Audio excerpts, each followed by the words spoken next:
Hello, everybody, and welcome back to the Broadway Jets YouTube channel. You'll know me from Twitter as NYJ Mike. I'm joined as always by the master of receipts, NYJ Matt, and today we have a very special guest. He covers the Jets and Giants for SNY. He is Matt's mortal enemy. It's Connor Hughes. I'm very happy to be joining you, Mike. I am. I'm very. There it is. Yeah. You're welcome. Now, we can get into our ridiculous feud later. I love it. There's pressing issues right now we have to get into. We need to know, will the Jets re-sign Sheldon Rankins? The number one story in America. Yeah. Yeah. I'll tell you what, dude. I think Rankins is going to get a little more money than some people expect. So I think he's probably. I think Rankins is probably going to end up going elsewhere. I know the Jets love him, and he's a great pass rushing defensive tackle. But what they need on the inside, as you guys know this, I mean, they need a little more beef inside there, right? I mean, they've got enough guys who can rush the passer, enough guys who they can rotate inside. Because look, I think about it as they move. What is it? John Franklin Myers goes from defensive end inside. They view Clemens in the same kind of light. They need some beef there. The one guy who I think is going to get maybe less money than some expect and could return because of it is actually McGovern. Like, I don't think his market's necessarily going to be what some people think. That would be nice. Look how professional Connor is answering my ridiculous question where we're clearly going to talk about Rodgers and Carr. The number one topic, Carr goes to the Saints today. Yes. From your perspective, Connor, and what you heard, was that always the plan B? And how close were the Jets to really signing Carr, given that they did have 2, maybe even 3 meetings with him? Was that always the plan B, and are they really have their sights on Rodgers for plan A? Yeah, so I never got the impression at any point in time that there was a shifting of the focus away from Rodgers as priority number one. From the very beginning, like, you kind of basically what the Jets did after the season ended was, the whole group, everyone who's a major decision maker, is they rewatched the whole season, they did their self-evaluation. And then what they did was they played if we have this guy, what would our record be? If we did this, what would our record be? How many more games would we have won if all of these, near 24 available quarterbacks were our quarterback in 2022? What would our team have looked like? And then trying to take that number and foreshadow what the next season could look like. And Derek Carr is a heck of a player. He's a really, really good quarterback. The Jets believe in him. They do believe that they can win a lot of football games with him. But when they really got down to the nitty-gritty of it, Aaron Rodgers isn't a very good quarterback. He's not even a great quarterback. He is one of the 3 to 5 best quarterbacks to ever play in the NFL when you're just talking about a pure talent perspective. So that possibility of taking that level of player, even at 39, even coming off a bad year, although most of that, his struggles probably had to do with a bum thumb, putting him onto the Jets, it didn't make them a better team like Carr would have made them. It didn't make them a playoff team like Carr would have made them. It didn't make them a contender in the AFC like Carr would have made them. Getting Aaron Rodgers would have made this team a legitimate, bona fide Super Bowl contender and maybe even a Super Bowl favorite. And what I think, and you can't fault them for that, is that when you believe that is your ceiling with Aaron Rodgers and that is your potential with Aaron Rodgers, you wait and wait and wait and wait and wait as long as you can possibly wait until you know that you cannot get Aaron Rodgers, and then you pivot to option B, you pivot to option C, you pivot to option D, E, F, wherever you want to go with it. I never got, from touching base with people, I never got the belief or anything like that it was starting to be like, you know what, we don't want Aaron Rodgers anymore. He's taking too long. Let's just go get Derek Carr. I always got the sense that no, they were going to wait on with Aaron Rodgers as long as they were going to wait on with Aaron Rodgers. Now, the downside of that is that the Jets believed they were going to have a resolution on this last week at the NFL Combine. Like they thought, whether it was Monday, whether it was Tuesday, whether it was Wednesday, Rodgers was going to make his decision. He was going to come out and say, hey, I want to keep playing. Hey, I want to retire. Hey, I want to go back to Green Bay. Hey, I want to go play for the Jets. They were going to know last week what Aaron Rodgers was going to do.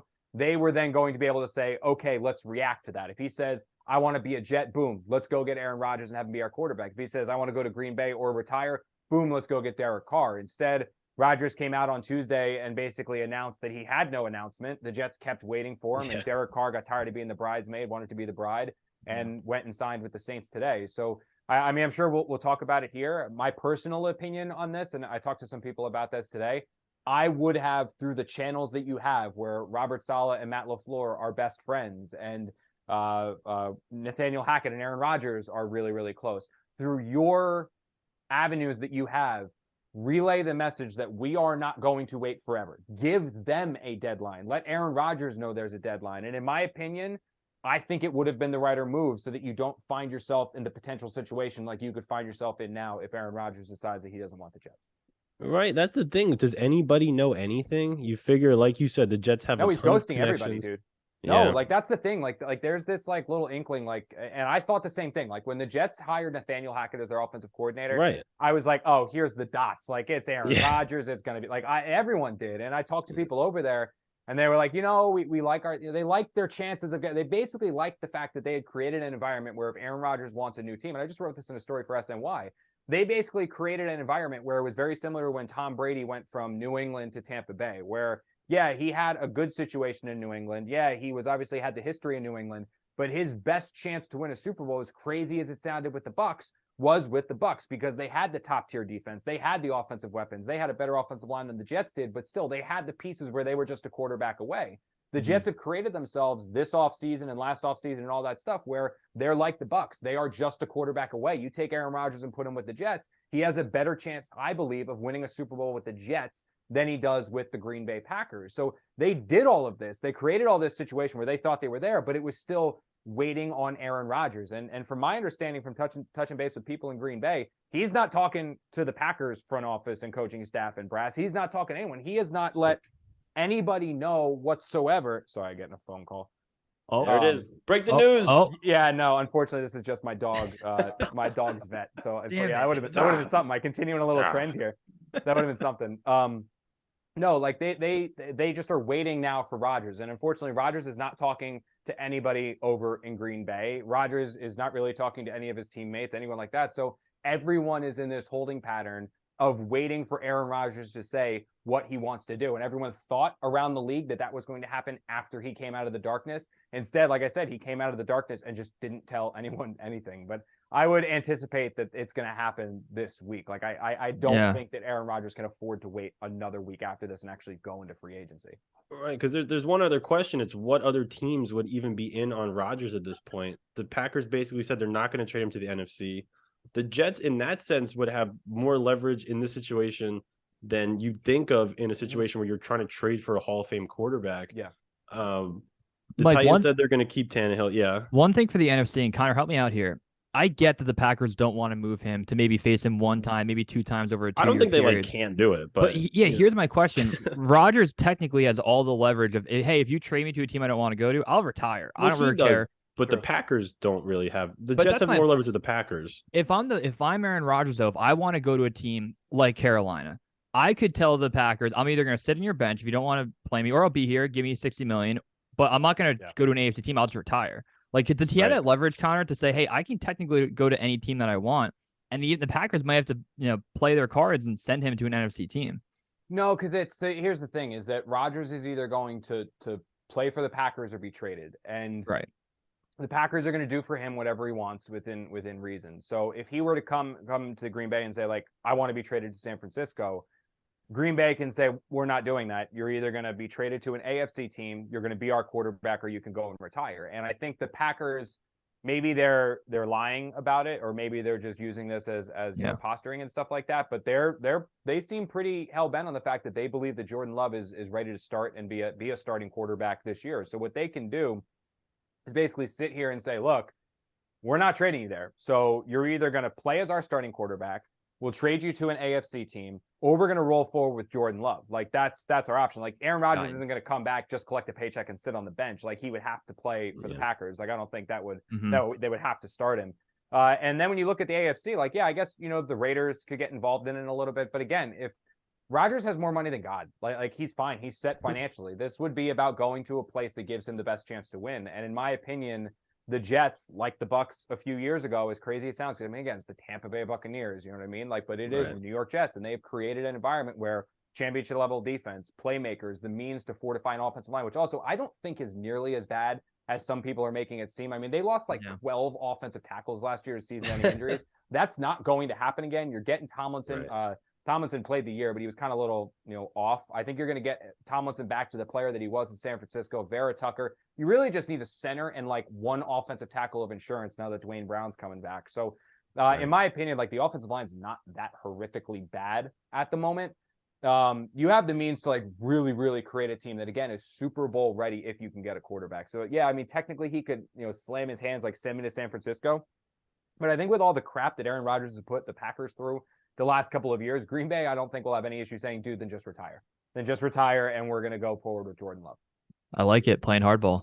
I completely agree with your offensive line take as well. And you have Garrett Wilson and Breece Hall in that top 5 defense at a minimum based on every metric last year. Now, if the Jets don't get Rodgers and he retires or he stays with the Packers, or a crazy team, the Dolphins come in and swoop in and take him, something like that.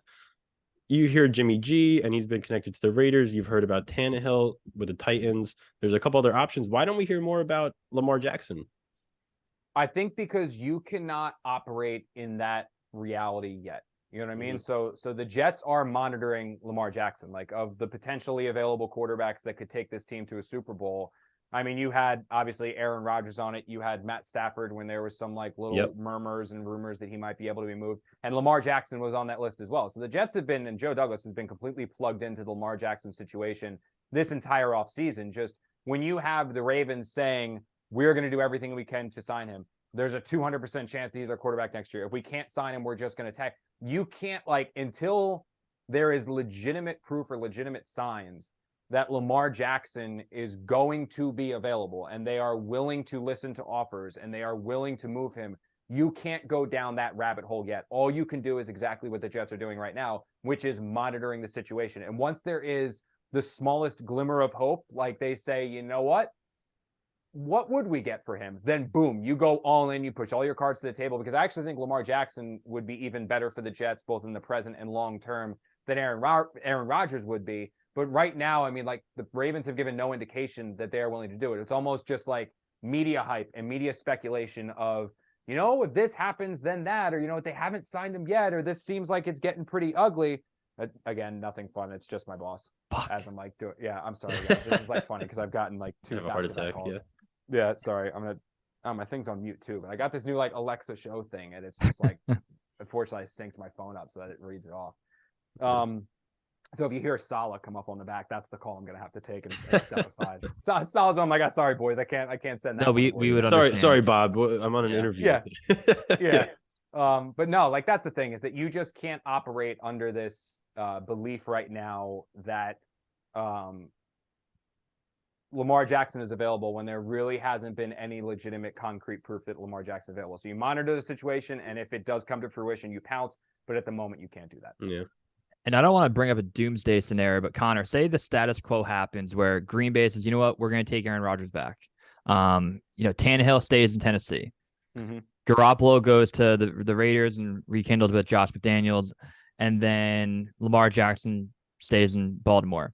Are you looking at a Baker Mayfield, Mike White round 2, bring him back? What are you looking at in a doomsday plan E scenario?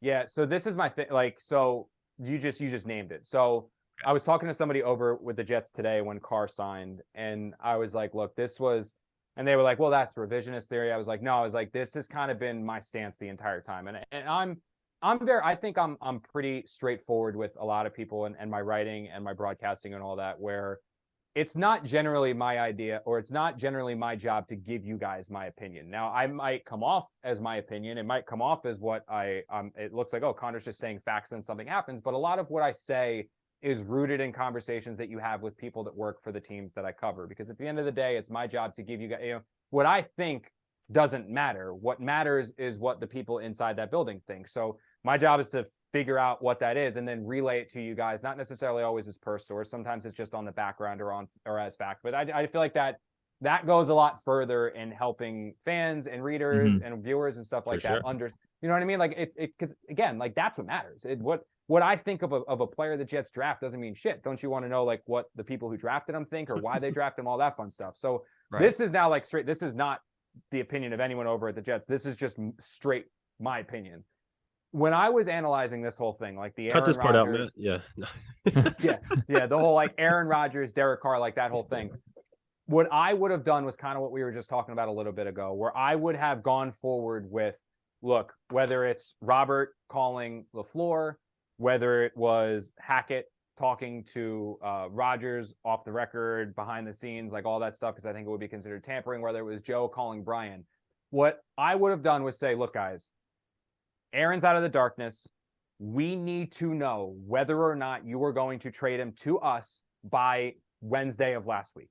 That is the date that we need to know whether he is going to be a Jet or he's going to go to the Packers or he's going to retire. If he doesn't know yet, or you guys can't give us that answer on Wednesday, we cannot wait any longer. Basically, take the deadline out of Aaron Rodgers' hands, take the deadline out of the Packers' hands, take it into your control and say, look, we want him. We believe we're a Super Bowl contender. We believe we give him the best chance to succeed outside of Green Bay. We want him and are willing to work out the contract numbers and the draft compensation, all that stuff. But we need to know if we're going to do this on Wednesday. Because if we can't get it done or it's not going to happen, we need to go to option B, which, yeah, Derek Carr is not as good as Aaron Rodgers in any way, shape, or form, but he's the player that we know we can have. So give them that deadline, put it on their deadline. If Rodgers comes out on Wednesday and says, you know what, guys, thought about it, I want to play for the Jets, awesome, that works. If not, then you have to go through with plan B. Instead, the Jets, because again, they see that talent discrepancy between Derek Carr and Aaron Rodgers, and they see how steep it is, and they realize how good they can be with Aaron Rodgers. It's almost like they are so seduced by that, where they did not give him the deadline. They did not give him the timeline. They did not say, we need to know by now. They are just waiting and waiting and waiting. And by waiting and waiting and waiting, it now cost them Derek Carr. And what I would be so nervous about is that with Carr now going to New Orleans, it is literally getting to the point where it is, again, we're assuming Lamar Jackson staying in Baltimore. Right. It is Aaron Rodgers or bust for the Jets, because no matter what kind of sales pitch they will try to put forward, and they will, like everyone and their uncle, you'll start seeing it come out like, oh, you know, Jimmy did do this in a similar offense, or this guy really did that. You got to look past it, because at the end of the day, the best two options were Aaron Rodgers or Derek Carr. The Jets had a chance for one or the other. Mm-hmm. And when they stuck with Aaron, they lost out on Carr. And now you're looking at a situation where you could be really, really in a difficult spot, because the Las Vegas Raiders are now reported to be in on Jimmy G, right? Right. I know Garoppolo and Saleh have a relationship. You think Jimmy Garoppolo, everything we know about Jimmy Garoppolo, that dude's going to want to play in Florham Park, New Jersey instead of Las Vegas? Like, you're going to live in Las Vegas or Florham Park, New Jersey. So like, is that doomsday Baker and Mike White? Like, that is that where we're trending to? That's where you're heading towards, because then you have Ryan, like Jimmy's option C. Yeah. He goes to the Raiders. Tannehill's option the D. He stays with the Titans. That's good. Who is I was going to say it was good math. Wentz? Like, Jameis, Wentz. Are there any, like, really... Hey, Josh Dobbs. That's why Connor and I got into a fight. That's where our fake beef or real beef started. I was going to ask, how did that start? I honestly didn't know. You tweeted Josh Dobbs to the Jets ? When he had like the week 18 game against Jacksonville. Oh, so good. And I quote tweeted it, and I was like, does every fan base have a beat writers that consistently make like ridiculous claims? Like, it was a joke. It was like back and forth a joke. And then after that night, it was like anytime you could make that like joke, it hit, and it always worked too. It never got old, which is great. And I didn't see it till the next day either. It's like Connor's tweeting at you. He's like, NYJ Mike would have done this better, and I was like, oh, like that's nice to see. Well, that was the thing. So like, I honestly, I don't check my mentions like that often. Like, some people live in them, and I used to do that early in my career. Like, I read everything that people replied to. Oh God, people sent me like all that stuff, and to you. non humble brag like that was easier earlier in my career, because you don't have as big of a following, so there's not that many people that are talking to you. Now, you know, I've developed a little bit of a following. Like, there's a lot there. It's hard to keep track on everything. So for like my own mental health, like I'll check in 1 or 2 times a week. Or if like something like really hot's happening, or if I'm writing something and I need to get the pulse of the fan base, like I'll check in and check my mentions, do searches, like read the people that I follow. But for the most part, I try to stay out of that. For some reason, there was a stretch there after like the Zach Wilson no comment, and then leading into the Dobbs thing, where it was just like super, super toxic. And I felt like every time I looked, even to like do my little research, I was just getting freaking dragged. And I remember like going through, and I would go through every now and then and fire back at like 2 or 3 people, and then I'd pull myself back and go do my own thing. And then a few days later, maybe fire back at 2 or 3 and then pull myself back. I don't know how I caught Matt's. I don't know if I follow you. I think I do follow you yet, or then I started following you. Like, I can't remember where it happened, or I saw it come up, like somebody retweeted it. But I saw that, and for whatever reason, like I saw, I was like, man, screw that. Like, that was the one I was going to fire back at.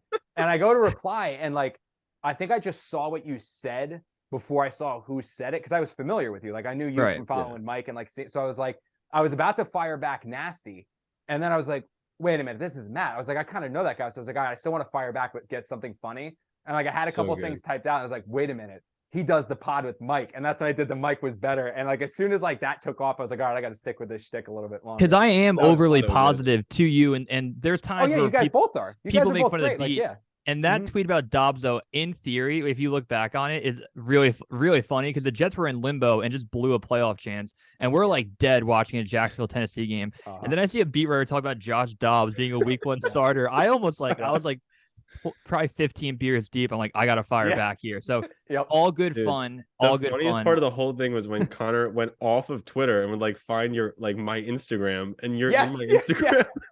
My girlfriend commented on the tweet on the post. Yeah, on I saw that. Dude, that one got me. Yeah, well, Mike was in, because Mike was in like, where were you? Like Miami or something? Yeah, like that. like Arizona or something. Well, he has a girlfriend, and I was like, oh, she doesn't get the running joke.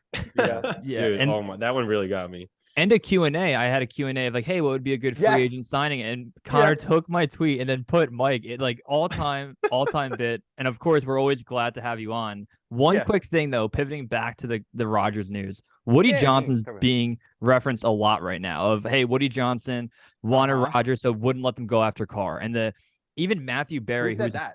Matthew Berry, which is a fantasy football guy, was like, I'm told that inner workings in the Jets front office want Carr, and that Rodgers was a Woody Johnson's favorite choice and didn't let them go after. Matthew Berry, again, I don't think he has any sources, but do you think Woody Johnson has played any role in saying, hey, I want Rodgers over Carr, or money might be a factor? Because right now, Woody Johnson is all over Twitter from like Jet fans of, oh, of course, Woody has hands in the cookie jar here. I could see Woody. I could absolutely see Woody saying like, I don't want to go forward with Carr until we know what we're going to go through. I don't know if that's 100% happened. Like I had actually, which you can read into what it was. I have a couple text messages out that have not been responded to yet, that from people that usually respond right away. So I was like, oh, that's a little fishy. So I kind of wonder if like something's coming. Not necessarily like today on what is it, Monday, but like I think within the next couple of days or something like that. But I could see him doing that, but I think there might be some reservations the other way, where it's like, I mean, it's going to cost a lot of money for Rodgers, and I'd heard like, maybe what it's going to cost, like Woody wants some this way, or Woody, there's a lot there. I mean, I don't think Woody is meddling as much as he maybe has in the past, but whether it was the offensive coordinator change-up where LaFleur left, I know that Woody was very involved in that, despite what they're saying, and I know there's some there. So I have not heard that Woody stepped in and was like, no, we can't go after Carr. I mean, that would seem weird because Woody met with Carr. Right. But I do also know that like the Jets in totality, like they look at this and see a quarterback in Aaron Rodgers who is substantially better than Derek Carr. Like that's what they see. They see Aaron Rodgers as the best available quarterback by a wide margin. That's not a shot at Derek Carr. It's just Aaron Rodgers is one of the top 5 most talented passers to ever walk the planet. You know what I mean? So I think it's more that the Jets are like, we want to wait for this. My concern, again, like I just said, is that did they wait too long, where now it's like, shit, if we don't get Aaron Rodgers, we are so screwed. And I think you might be approaching that. Again, if they get Rodgers, it's all a moot point. Who cares? But doesn't matter. I would be a little worried. It seems like Woody's been really in on Rodgers since the beginning anyway. I mean, and look, to your point, Derek Carr is probably the second best free agent quarterback ever in terms of value. Maybe Kirk Cousins when he was a free agent. So, I mean, but Woody came out in like January was saying, the Jets are going to upgrade a quarterback, do everything they possibly can. And now the Jets, didn't go after Carr really. So, they did, but they didn't pull the trigger. So you'd have to think that Woody's all in. I mean, or what else is the alternative? I think he's not. I think he realizes that. I mean, look, Woody wants to sell tickets, and Woody wants MetLife to be popping, and Woody wants MetLife to be rocking. And when it's not popping and it's not rocking, he gets very upset, and that's when you see coaches' heads roll and GM heads roll, or he makes a decision or a move or a transaction that brings the attention back. It ignites the fan base and all that stuff. And I know 2 years ago when things did not go very well in Robert Saleh's first year, Woody was very, very frustrated. I know that Woody was, from talking to many people, Woody was absolutely furious by the way that the season ended. I mean, LaFleur was obviously the scapegoat and the one that lost his job for it, but somebody's head needed to fall for that year because Woody Johnson was absolutely furious. And if it wasn't going to be Saleh and it wasn't going to be Joe, it needed to be someone, and it ended up being LaFleur. Where, I mean, I've heard like that he has reservations about paying as much as it would cost to get Rodgers, but at the same time, I don't know how much of that I actually believe because he realizes what this team needs, and I think there is probably an understanding that they missed wildly on Zach, and I don't know, we'll see, but that's a fascinating. I hadn't heard that, so I mean, I know Matthew Berry. I know he's. I don't think he doesn't just make stuff up. So I got to do a little more digging on that. But that's a little. I'll send you the article in the Twitter DMs so you can see it. But the other thing, do you think Rodgers is more of a play for this team, thinking that they can salvage Zach Wilson? Because if you went with Carr, you're looking at a 4-year contract. Zach Wilson's gone. If you go with Rodgers, Joe Douglas might say, hey, he can sit behind a top 5 quarterback, top 10 quarterback ever. It's his idol. He can now learn from this guy for 2 years, and then we could save this. I mean, that has to be a huge factor in this play, right? And one thing, just to add to that, if the Jets were to try to trade Zach Wilson, I think you've talked about this on some other shows. What do you think they could possibly get for him? Nothing. Also, that's the thing is, like, I think that if the Jets could get the package that they got for Sam for Zach, I think they would trade him. I do. I think they would move him. I think that they have realized that it just didn't work. I mean, he's basically right now a completely broken quarterback, a quarterback that needs to be completely rebuilt, but he's a broken quarterback that needs to be completely rebuilt on a team that has a win now mandate. So it's like, it's just not a match made in heaven. Now, I was in Indianapolis, and I was talking to somebody, and he made a comment to me. He's like, dude, there's no way the Jets are actually going to keep Zach Wilson, right? Like, they're just saying that, and then they're going to trade him like at the draft or something like that. I was like, no, it doesn't really make much sense, because if the most you're going to get for Zach Wilson is a 5th round pick and you drafted him 2nd overall, most 5th round picks are going to turn out to be at best like a serviceable backup. And more likely they're going to be the 5th round pick is going to turn out to be a player who ends up getting cut within like 2 years or that year. And just, he's going to be a nobody. So if that's all you're going to get for Zach Wilson, doesn't it just make sense to just keep him on the roster, continue to try to develop him? Maybe he turns into your starter, or if anything, he has a couple good preseasons, then you can flip him for a 2nd or a 3rd, or at least a player you could get that you're looking at not as like maybe a backup, but no, this guy's going to be a legitimate starter. You can flip him for that. Is he and the guy goes, well, what was that? Sorry. I was going to say Zach QB2 this year. Then is he going to be? I don't think you can go into. If it's Rodgers, or if it was Rodgers or Carr, yeah, he could be QB2 and can be QB2, because those guys are pretty durable and you can trust them to start however many games. If they go and they get Jimmy Garoppolo, who has legitimate durability concerns, that's when you're going to need to carry 3 quarterbacks, because look, Zach is at a point right now where the Jets cannot trust him to start games. They can't. They cannot trust this guy to start games. They can't trust him to win games. If you're going into the next season with Jimmy Garoppolo as your quarterback, you have to go into it with the assumption that he's probably going to miss between 4 or 5 games next season, because he's just not durable enough. If he's going to miss 4 or 5 games next season, or a month, think about a month of games, they need to have a quarterback that they can trust to go in and hold the fort down. And with the way things went south for Zach Wilson, and now he's got to learn a brand new offense. He's going to have brand new voices in the air, completely rebuilding. And also, by the way, the focus this offseason is not going to be on Zach Wilson in training camp, OTAs, minicamp. The focus is going to be on whoever the Jets starting quarterback is, getting that guy to be the starting quarterback. You just can't go into next year having meaningful games and Zach Wilson as your starting quarterback. They can't be in that situation. So that's why I would be like, if I would think that if they go Aaron Rodgers, yes, because you feel like he's going to start every game next year, except for maybe 1 or 2.